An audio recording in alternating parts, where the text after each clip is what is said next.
Donc, ils pensent que c'est nécessaire. Ben oui, effectivement, 50, 60% des gens pensent ça. C'est aux États de réglementer l'augmentation, ce qui serait vraiment génial si les États pouvaient réglementer l'augmentation au banc. Et à peu près un quart des gens qui peuvent. Et puis, il n'y a rien à faire. Le réchauffement de l'atmosphère est inévitable, qui malheureusement a un peu tendance à augmenter. Mais de cet acquin, je les filles. Mais l'intérêt de ces enquêtes, c'est que vous savez, il y a une marge d'erreur de 2-3% en plus en moins dans les sondages, mais lorsqu'on a un trend comme ça, on peut dire de façon relativement assurée que c'est un trend. Et donc il y a un petit peu un sentiment d'impuissance vis-à-vis de cette affaire. Le réchauffement de l'atmosphère est inévitable. Vous voyez quand même qu'on monte à 15%, on était à 7% en 2006. Il y a peut-être quelque chose qui se passe. J'arrive à la deuxième partie, donc, qui est perception des coûts, bénéfices des différentes énergies. Il n'y a pas énormément d'enquêtes précises là-dessus. Je vais en montrer une que je trouve bien faite, qui est également faite pour l'ADEME, qui est une enquête qui est faite annuellement, et où on demande en fait pour l'ensemble des énergies, on définit l'ensemble d'énergies, et pour chacune des énergies, on demande si elles ont, quelle est celle qui a la plus grande qualité. On arrive à ce graphique assez facile à comprendre. Vous voyez dans cette toile d'araignée, vous avez ici la qualité de l'énergie la moins chère, l'énergie la plus respectueuse de l'environnement, etc. Je ne vous dis pas le transparent, vous savez dire. Et qu'est-ce qui gagne? Évidemment, c'est le cercle vert. Et le cercle vert, le cercle vertueux, c'est l'énergie solaire qui est dotée de toutes les qualités. Et la pauvre petite chose ici, c'est l'énergie nucléaire qui n'est dotée en fait que d'une qualité.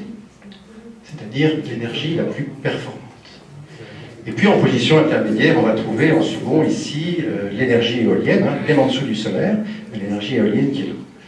Donc voilà, dans ces qualités, et c'est pour ça que j'ai fait dans la partie suivante quelque chose sur les zones d'énergie renouvelable, effectivement, c'est que quand on attribue des qualités, le solaire est paré de toutes les qualités, l'éolien aussi, et le nucléaire n'en a qu'une, le fait que ça marche. C'est important que ça marche, on est d'accord, la plus performante, mais c'est bien sa seule qualité dans la représentation des gens. Donc ça a quand même un périmètre qui n'est pas considérable. Alors évidemment, le problème à ça est de savoir en fonction de quoi on choisit telle ou telle énergie, en fonction de son prix, en fonction du fait qu'elle est respectueuse de l'environnement, en fonction du fait qu'elle est dangereuse, en fonction du... etc., ou quelle est l'énergie d'avenir. Bon, en tout cas, le périmètre du solaire est impressionnant. Ça, c'est la même chose, c'est le tableau en fait qui correspond, donc c'est le tableau qui correspond à mon graphique précédent, donc je n'insiste pas. Et j'en viens à ce que j'ai appelé la séduction des ENR. La séduction des ENR, bah oui, parce que les ENR c'est super quand même, ça marche tout seul, ça coûte rien, chacun sait, etc. Donc on a posé cette question, il s'agit d'autres enquêtes, il s'agit d'enquêtes qui sont faites de façon moins régulière, c'est des enquêtes sur la perception de la science et de la technique, sur lesquelles je travaille depuis fort longtemps, je n'ose pas dire depuis quand, c'est vraiment longtemps, qui ne sont pas faites de manière régulière. Il y a eu en France 7 grandes enquêtes sur la perception de la science et de la technique depuis le début des années 70, je vous donne un ordre de grandeur de mon âge. Et dans une de ces enquêtes, c'est l'enquête Science 2007, on demandait, pensez-vous qu'il sera possible dans 10 ans, en France, de produire toute l'électricité nécessaire au pays à l'aide d'énergie renouvelable? Si je faisais une enquête dans cette salle, je ne suis pas sûr que j'aurais une réponse aussi optimiste que celle que j'ai faite dans le public. 53% de oui. Alors cette même question a été posée dans l'enquête suivante, c'est-à-dire en décembre 2011. Et là c'est intéressant, c'est que ça a considérablement reculé. En 2011, on n'a plus que 33%, soit un retrait de 20 points de pourcentage, ce qui évidemment est significatif statistiquement, de 20 points de pourcentage du pourcentage de personnes qui nous disent qu'on pourrait produire toute l'électricité nécessaire au pays à l'aide d'énergie renouvelable. Qu'est-ce qui s'est passé entre les deux? Sur le climat. Pardon? Alors, bien entendu, je vois que vous êtes récompensé de votre site web, de vos efforts, de votre communication, tous azimuts. Vous avez raison, j'avais malencontreusement oublié ce facteur crucial.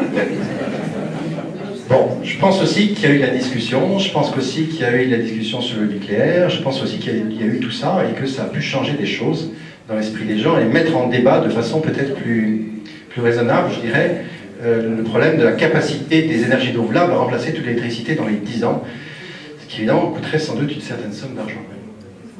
Alors évidemment, la question que je me suis posée, c'est mais ces représentations, elles ne sont évidemment pas identiques selon les différentes catégories socio-professionnelles, socio-démographiques, et donc j'ai regardé ça en fonction du genre et de l'âge. Donc c'est l'enquête 2011, 33% de réponses oui, chez les hommes 28, chez les femmes 37, et en fonction de l'âge, Chez 18-24, 45%. Oui, vous avez la courbe devant vous, elle est significative. Excusez-moi qu'on n'est pas très optimiste quand on est vieux, on est très optimiste quand on est jeune. 45% des 18-24 ans qui pensent que c'est possible, c'est pas la même chose que dans l'ensemble de la société. On a 33 la moyenne, 45. C'est très significatif comme différence. Je trouve ça tout à fait intéressant. Et puis, bien sûr, c'est une question que j'ai posée, selon le degré d'intérêt pour la science. Dans ces questions, c'est la science, donc on pose aux gens, est-ce que vous intéressez à la science? Beaucoup, assez, peu, pas du tout. C'est comme pour la politique, la même question. Et chez ceux qui s'intéressent pas du tout à la science, il y a 50% qui pensent qu'on pourra remplacer. Donc il y a probablement un rapport avec l'information, la culture scientifique. On est quand même dans ces attitudes qui sont en partie liées au background de culture et d'information scientifique. Il y a certainement un rapport entre les deux. Et puis avec le niveau d'études, c'est un peu moins significatif avec le niveau d'études qu'avec mon intérêt pour la science, puisqu'on va là de 34 à 24. Il y a quand même un quart des gens ayant un niveau supérieur scientifique qui nous répondent qu'on peut s'en tirer avec les airs renouvelables dans une 10 ans, ce qui est peut-être un peu optimiste, me semble-t-il, mais vous en jugerez sûrement autant que moi. Mais attention, regardez quand même, il y a 45% de cette même catégorie, je l'ai mis en bleu aussi, qui disent non, certainement pas.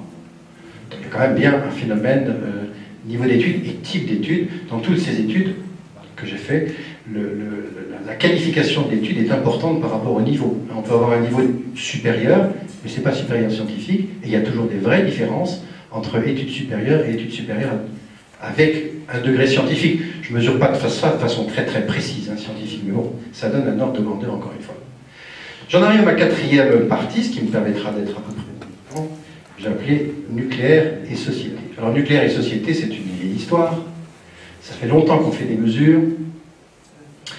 Et cette question, par exemple, qui est de classer les gens sur une échelle de pour à contre, un peu comme on se classe sur des échelles gauche-droite, mais là on se place sur une échelle de pour à contre. Donc on demande aux gens s'ils sont du côté des vraiment contre, du côté des vraiment pour. Et là j'ai 4 mesures, 82, 89, 94, 2011. Je vous donne le total des contre et des pour. Bah, on est passé de pour 56 en 82, 43, 42, 37. Alors, c'est très compliqué. EDF fait beaucoup d'enquêtes. Ça dépend un peu de la question. Les courbes peuvent être étudiées sur une grande période. Il y a eu un effet de Tchernobyl, il y a eu une résilience de l'effet de Tchernobyl, il y a eu un effet Fukushima, il y a eu une résilience de l'effet Fukushima. On l'a montré hier avec le papier de M. Rango qui a montré la courbe de l'IRSN, où la résilience, c'est-à-dire le fait que les gens approuvent autant le nucléaire environ 11 mois après Fukushima. Donc c'est quand même assez rapide comme effet de résilience. Donc il y a tout ça. En tout cas, sur cette période 82-94, il y a quand même une certaine diminution. Sur la mesure aussi de cette façon-là, avec ce dilemme que je propose aux gens, ne pas remplacer ces centrales et abandonner peu à peu cette énergie, ça a quand même gagné 7 points par rapport à l'autre proposition qui était remplacer au fur et à mesure d'anciennes centrales par de nouvelles, puis aux mêmes endroits. J'ai posé la question comme ça parce que c'est plutôt ça la réalité. C'est bien mettre des réacteurs nouveaux repères sur des sites anciens, c'est pas d'ouvrir de nouveaux sites. Donc la question est quelquefois mal posée de mon point de vue. Je trouve que ça c'est plus précis. Je ne pense pas que EDF pense ouvrir de nouveaux sites. En revanche, je crois savoir qu'il y a de l'espace sur les anciens sites pour mettre éventuellement des EPR. Donc c'est bien ça la question. Ça a quand même pris par rapport de 2007 à 2011, moins 10. La question, évidemment, c'est toujours de savoir, et ça c'est une nouvelle question, elle est post-Fukushima, et c'est pour ça qu'on l'a posée comme ça.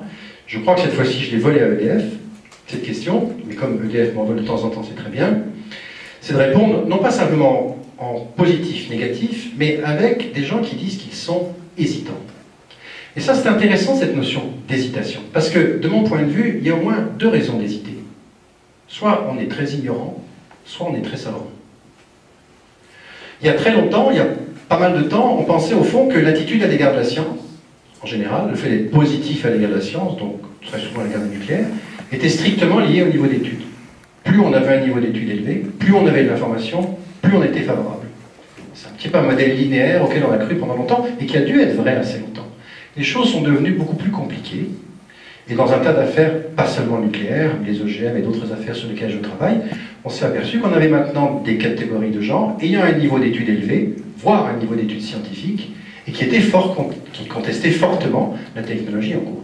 Donc on n'est plus sur un modèle linéaire, on est peut-être sur une cour vendue, en tout cas moi c'est ce que j'imagine, entre des gens qui ne savent pas, donc qui hésitent parce qu'ils ne savent pas, ou qui savent très bien, qui ont pas mal d'informations, et dont le surcroît, la capacité à digérer cette information ne suffit pas. Au fond, ils ne trouvent pas de bonnes raisons de se décider pour ou contre, et ils hésitent, mais ils hésitent en personne informée. Et ça, à mon avis, c'est très important, désormais, de penser les enjeux scientifiques avec ce double point de vue, soit celui de l'information classique, soit celui de la formation, c'est-à-dire des gens qui ont effectivement de l'information, qui ont un background éventuellement scientifique, et qui ont des raisons d'hésiter, et après tout, c'est assez logique d'avoir des raisons d'hésiter. Le problème de l'énergie n'est pas un problème simple, me semble-t-il. Personne dans cette salle me contredira sur le fait que c'est un problème complexe. Au mesureur de temps. Ah, très bien, je continue. Alors, qu'est-ce qui fait qu'on est pour ou contre l'énergie nucléaire? Enfin, j'ai presque fini, donc on va en discuter. Pendant longtemps, ce truc est là, clignotant, hein. De temps en temps il marche, de temps en temps non. Ah, il y a une pile dedans. C'est pas bon ça. Pas de centrale nucléaire dedans. Pas de centrale, c'est rassurant pour moi, mais... Donc, les attitudes à l'égard du nucléaire, c'est assez complexe en fin de compte. Il n'y a pas une relation simple, mais maintenant il y a une relation qui est devenue beaucoup plus simple qu'elle n'était autrefois, c'est la relation avec la position.